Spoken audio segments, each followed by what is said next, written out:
Hello guys, hope all of you well. So guys, today's video is about limits. अच्छा basically limits का scene क्या है? Limits is like a very vast topic, but then जो aptitude test में limits test होती है ना, तो वो basically एक बहुत ही ज़्यादा like limited level पे test होती हैं, and then you just need to know short tricks and tips to solve them. So पहले limits थोड़ी सी समझ लेते हैं because there is a lot in limits to understand, but then again it's not the part of aptitude test. All what you need to do is all you need to know is super short tricks that can help you solve the limits question sitting in the exam. ठीक है, वरना तो अगर limits पढ़ने जाएंगे so it is going to be a lot, you know, it like the differentiations are continuation of limits and all these things which all of you are going to see in like calculus 1 when you get into university once. अच्छा जी, तो देखो limits में क्या scene है. Limits basically are the value of function when the value of x approaches a certain value. देखो basically क्या मतलब है, मतलब उर्दू में मतलब ये है कि फंक्शन कौन सी वैल्यू को अप्रोच करता है जब x जो है, जो कि फंक्शन का इनपुट है, वो एक सर्टेन वैल्यू को अप्रोच करता है. So how do we write it? So for example if it's written that limit x a and then like let's suppose इस तरह का कोई फंक्शन दिया हुआ है, ठीक है, तो सिंपल फंक्शन है ना. तो अब देखो इसको आप कैसे पढ़ोगे. You will read it age limit of 2x+3 when x approaches to a. That's how you read it. This shows that x approaches to a. तो अब क्या कैलकुलेट करना है, जब ये सवाल दिया हुआ होगा कि limit of 2x+3 when x approaches to a. Is that very clear बेटा? एंड देन ये बेटा फंक्शन होगा मेरा. तो देखो there are super short tricks to calculate limits. Let's just start. अब देखो the first thing that we need to see in limits that there are two types of questions that are there in the aptitude test. सही है. पहली type का जो सवाल होता है ना, वो होता है limits when x approaches to infinity. ठीक है जी. तो बेटा देखो अब क्या होता है, फॉर एग्जांपल अब ये एक अलग तरह का सवाल होता है. ठीक है, let's look at an example. फिर उसी से ना we learn like how to like figure out the limits quickly. ठीक है, एग्जांपल के साथ साथ सॉल्व करेंगे तो समझ आ जाएगा कि कौन सी चीज़ कैसे होती है. अच्छा जी, so here is an example and it says that limit of x4 minus x to the power 4 minus 3x square plus 1 over x square plus 5 when x approaches to infinity. इसकी लिमिट निकालनी है कि ये जो function है basically ये क्या value approach करेगा जब x अप्रोच करेगा इन्फिनिटी को.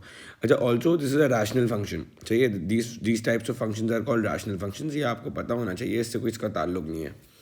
तो देखो बेटा अब आप करोगे क्या, जब कभी भी इन्फिनिटी पे लिमिट जा रही हो. So all what you need to do is step 1, find out the highest power of variable in numerator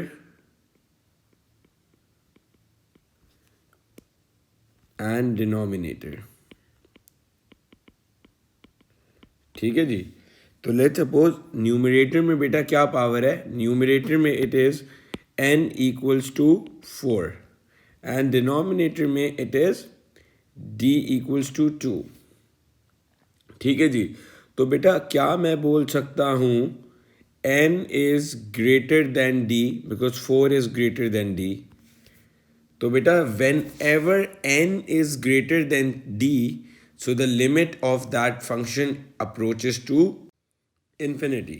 देखो जब what I'm saying is whenever the highest power of the variable in the numerator is greater than the highest power of the variable in the denominator, then limit approaches to infinity. So the answer for this is that limit approaches to infinity. ठीक है, तो इसका आप answer क्या दे दोगे? इसका आप answer दे दोगे टू इन्फिनिटी. मतलब अगर वो आपसे पूछते हैं कि limit x approaches to infinity और अगर यही सवाल दिया हुआ होता तो देखो इसका आंसर, फाइनल आंसर क्या हो जाता? एक्स स्क्वायर प्लस एक्स, और आप इस तरह से लिख देते इन्फिनिटी. That's all. तो this is what, this is like case one. Okay, so what is case one? Case one is n greater than d, answer is it is equal to infinity. But this is when the limit if x, limits when x approaches to infinity. So this is the case one for such type of questions. Now let's look at another example. All right guys, so let's just look at this example now. In this example what is happening is basically देखो again there is a radical function, ठीक है, and the limit of basically this radical function when x approaches to infinity. तो देखो यार, infinity का जब भी case हो आपने क्या करना है? figure out that what is the highest power of the variable in the numerator. तो देखो n निकाल लो पहले. तो बेटा n क्या होगा? n in this case is not going to be x to the power of 6. Why? Because देखो बेटा, इस पूरे फंक्शन के ऊपर क्या मैं बोल सकता हूँ कि एक रूट लगा हुआ है, तो रूट की पावर क्या होती है भाई? रूट की पावर होती है हाफ में. न्यूमरेटर की बात हो रही है अभी सिर्फ, डिनोमिनेटर तो सादा है ना अपना. सही है. तो देखने में तो बेटा अभी ये आपको लग रहा है कि क्या है, देखने में तो x to the power 6 है, but it is not actually x to the power of 6 because it also has a whole power of 1/2. तो अगर आप इंडाइसिस की बेटा थोड़ी सी बात कर लो, तो अगर होल पावर होती है तो होल पावर बेटा मल्टीप्लाई हो जाती है at the end of the day. तो ये 1/2 बेसिकली इस पे भी लगेगा. तो जब ये 6 मल्टीप्लाई पे 1/2 होगा तो क्या हो जाएगा? 3 हो जाएगा. इज दैट क्लियर बेटा? तो that means in this case the power of the numerator is basically the highest value of the n in the numerator, highest power of the variable in the numerator is basically 3 in this case, and in the denominator it is what? It is 5. So beta up in this case n is basically less than d, right? The highest power of the variable in the numerator is 3 and in the denominator is 5, so n is less than 5. So when n is less than 5, then this would mean that the limit approaches to 0. तो देखो बेटा, जब भी limit of x approaches to infinity and a function is such that कि numerator का highest power of the variable is lesser than the highest power of the variable in the denominator, तो बेटा इसका answer is basically 0. इसकी limit का answer क्या होता है? 0. That means ये 0 हो गया. ठीक है जी? Alright, now again there is a radical function, rational function given to us, and it says that limit 2x minus 3, limit of 2x to the power of 3 minus x to the power of 4 plus 2 over 5x to the power of 4 plus 3x to the power of 2 plus 1 when x approaches to infinity. तो भाई x वापस से infinity को approach कर रहा है. तो जब कभी भी x इन्फिनिटी को अप्रोच करे तो आपको क्या करना है? आपने चेक करना है कि न्यूमरेटर के वेरिएबल की हाईएस्ट पावर क्या है. सो द न्यूमरेटर के वेरिएबल की इस केस में हाईएस्ट पावर क्या होगी? 3 नहीं. That's the answer what noob students are going to give. Noob बच्चे जो होंगे ना वही आंसर लेंगे. जो प्रो बच्चे होंगे वो क्या बोलेंगे? वो बोलेंगे भाई 4 है, क्योंकि देखो कुछ भी नहीं हुआ, सिर्फ होशियारी हुई हुई है क्वेश्चन में. इन्होंने बस इनकी जगह आगे पीछे की हुई हैं और highest power of the variable की बात हो रही है. Don't confuse it with the coefficient. ये जो अगर फॉर एग्जांपल अगर एक नंबर लिखा हुआ है 2x to the power of 5, तो बेटा ये जो है ना ये इसका कोफिशेंट है. ये कोफिशेंट है और बेटा ये क्या है? This is the highest power. ठीक है जी? तो देखो भाई, अब फॉर एग्जांपल अगर यहाँ पे दिया हुआ है कि highest power of the variable बताना है आपने, तो आप क्या करोगे? अब आप जाओगे और अब आप देखोगे डिनोमिनेटर क्या है. तो डिनोमिनेटर की बेटा हाईएस्ट पावर क्या हो जाएगी? डिनोमिनेटर की हाईएस्ट पावर भी 4 हो जाएगी, क्योंकि वो तो सिंपली गिवन है. तो इस केस में क्या होगा? Numerator is equals to denominator. तो whenever numerator is equal to denominator, तो आपने क्या करना है, जो कोफिशिएंट सबसे हाईएस्ट पावर है ना, जो वेरिएबल जिसकी सबसे हाईएस्ट पावर है उसके कोफिशिएंट को अपॉन द डिनोमिनेटर में जो हाईएस्ट पावर है उसका कोफिशिएंट। तो आप क्या करोगे इस केस में, क्या होगा, सबसे बड़ा कोफिशिएंट कौन सा है, x4। तो x4 को आपने -7 से और यहाँ पे भी x4 के, क्योंकि दोनों बराबर ही हैं हाईएस्ट पावर्स, तो आपने दोनों के x4 के या जो भी हाईएस्ट पावर है उसको कोफिशिएंट को फ्रैक्शन बना के लिख देना है। तो इस केस में आंसर क्या हो जाएगा, इस केस में आंसर हो जाएगा -7/5, दैट्स ऑल। ठीक है जी। सो इसकी लिमिट का आंसर क्या होगा, -7/5। कुछ भी नहीं करा मैंने, जब भी न्यूमरेटर और डिनोमिनेटर बराबर है तो क्या करो, जो हाईएस्ट पावर वाला वेरिएबल है उसके कोफिशिएंट को न्यूमरेटर में और डिनोमिनेटर को दोनों को फ्रैक्शन बना के लिख दो, तो इनके कोफिशिएंट्स का fraction will be your answer. ठीक है जी। अच्छा जी, अब हमने पहले तो बेटा बात कर ली limit of when x approaches to infinity. Now let's talk about limit when x approaches to a number. मतलब अगर x अब कोई नंबर को अप्रोच करेगा जो बेसिकली इनफाइनाइटली बड़ा नहीं होगा, एक छोटा नॉर्मल नंबर होगा, जैसे 1 2 3 4 -1 -2 -3, कुछ भी हो सकता है, पॉजिटिव नेगेटिव दोनों मैटर नहीं करते, या ज़ीरो भी हो सकता है कभी कभी। तो देखो आपने क्या करना है, अब लेट्स सपोज उसका एक एग्जाम्पल करते हैं। तो लेट्स सपोज अगर मेरे पास एग्जाम्पल गिवन है, मैं लिख देता हूँ फिर वीडियो पॉज करके। अब यार देखो, लेट्स सपोज इस केस में क्या हो रहा है, limit of x³ - x² - 6x over x² + 2x। तो देखो and of when x approaches to -2। तो देखो हमें लिमिट कब निकालनी है, हमें लिमिट निकालनी है when x is approaching -2 of this function. ठीक है। तो देखो बेटा, अब नंबर को जब भी अप्रोच करें ना, तो आप क्या करो, रूल क्या है,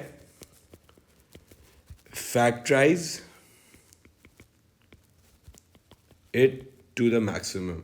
मतलब जितना ज़्यादा आप फैक्टराइज कर सकते हो ना, आप इसको करो। तो देखो यार, अगर मैं इस फंक्शन को फैक्टराइज करना चाहूँ तो बेसिकली क्या मैं इसको अभी x कॉमन ले सकता हूँ ऊपर, हाँ जी ले सकता हूँ, -x -6 बचेगा, अपॉन नीचे भी x कॉमन ले सकता हूँ तो x + 2 बचेगा, x कैंसिल हो गया। क्या और फैक्टराइज हो सकता है, हाँ हो सकता है, x² - 3x + 2x -6 upon x + 2। then it is going to be x common आया, x - 3 + 2 x - 3 upon x + 2, then it is going to be x - 3 x + 2 upon x + 2, so that means x + 2 x + 2। तो भाई इससे ज़्यादा नहीं हो सकता। तो basically अब क्या होगा, अब it will be limit of x - 2, तो क्या हो गया, फैक्टराइज हो गया x - 3। अब क्या करो, फाइनली ना जाके इसके अंदर जो नंबर है ना वो प्लग इन कर दो, बट लेकिन उसके लिए कंडीशन है कि आपने मैक्सिमम तक इसको फैक्टराइज किया हुआ। तो आपने कर दिया है बेटा फैक्टराइज मैक्सिमम तक। Now what you are going to do is basically limit, चलो उसको वाइट से लिखते हैं ताकि थोड़ा प्रोमिनेंट हो जाए, वैसे इतना एंड पे हो गया। Limit of x approaches -2 -3, so that means -5। तो यार आंसर क्या हो जाएगा, -5 हो जाएगा, इसकी लिमिट क्या हो जाएगी, -5। ठीक है जी। So let's do one more example and then wind up this lecture.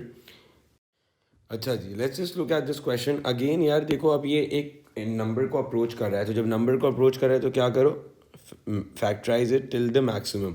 तो अभी यार देखो ये फैक्टराइज नहीं है टिल द मैक्सिमम, क्यों, क्योंकि देखो इसमें अगर इसका एलसीएम लेना चाहूँ तो क्या मुझे इसको 1/2x + 2 से मल्टीप्लाई करना पड़ेगा, हाँ भाई करना पड़ेगा। तो x + 2 से इसको मल्टीप्लाई कर दिया, और ये तो बेटा अपना यही रहा x² + 2x। अच्छा, x + 2 से क्यों मल्टीप्लाई करा, क्योंकि देखो बेटा ये जो है ना, इसका एलसीएम क्या आएगा, इसका एलसीएम आएगा x² + 2x। तो इसको x² + 2x बनाने के लिए मुझे x + 2 से मल्टीप्लाई करना पड़ेगा, तो इसलिए मैंने पूरे फ्रैक्शन को मल्टीप्लाई करा। ठीक है जी। तो then it is going to be limit of x approaches to infinity, then it will be x + 2 - 2 upon x² + 2x। ठीक है जी। Now then it is going to be what, limit of x approaches to 0 when x हो, क्योंकि ये cancel हो जाएंगे, तो x upon x + 2 हो जाएगा। ठीक है जी। Then it is going to be what, x cancel हो गया, तो limit of x approaches to infinity, तो देखो 1/x + 2 हो गया। अभी अपने मैक्सिमम तक फैक्टराइज हो गया है भाई, तो अब क्या करो बेटा, लिमिट इसके अंदर प्लग इन कर दो, तो then it will be limit of x approaches to 0। तो मेरा बच्चा 0 डाल दिया अगर आपने इसके अंदर, तो that means it is going to be what 1/0 + 2 which would mean that it is 1/2। ठीक है, तो ये इसका आंसर हो जाएगा। ठीक है जी। सो यार that's it for limits. Now all what you need to do is, यही दो केसेस होंगे, इन्फिनिटी को अप्रोच करेगा या नंबर को अप्रोच करेगा। मैंने दोनों के आपको टिप्स एंड ट्रिक्स बता दिए हैं कि किस तरह से इसको जो है बेसिकली सॉल्व करना है। इन्फिनिटी के लिए 3 केसेस हैं, नंबर के लिए यही एक रूल है, मैक्सिमाइज तक फैक्टराइज करो और उसके बाद नंबर की वैल्यू प्लग इन कर दो। So guys that's all for today, see you guys in the next video, take care, bye bye.